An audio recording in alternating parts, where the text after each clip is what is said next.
From American history. There was only one source of beauty and light for me that school year. The only thing I had anticipated at the start of the semester, that was seeing Eugene. In August, Eugene and his family had moved into the only house on the block that had a yard and trees. I could see his place from my window in El Building.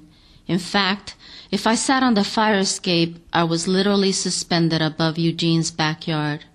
It was my favorite spot to read my library books in the summer.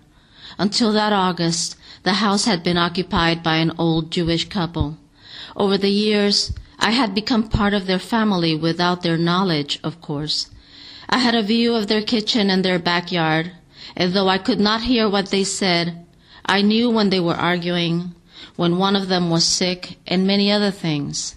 I knew all this by watching them at mealtimes. I could see their kitchen table, the sink, and the stove. During good times, he sat at the table and read his newspapers while she fixed the meals.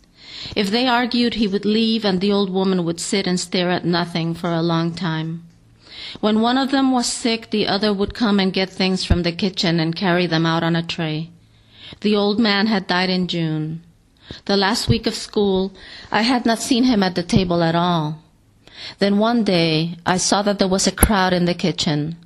The old woman had finally emerged from the house on the arm of a stocky middle-aged woman whom I had seen there a few times before, maybe her daughter.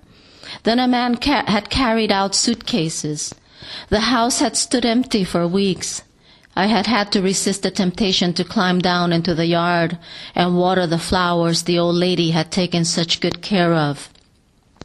By the time Eugene's family moved in, the yard was a tangled mass of weeds.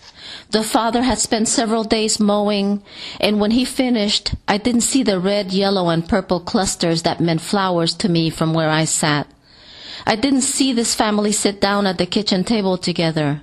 It was just the mother, a red-headed tall woman who wore a white uniform, a nurse's, I guessed it was. The father was gone before I got up in the morning and was never there at dinner time.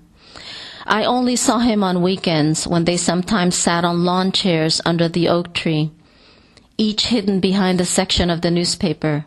And there was Eugene.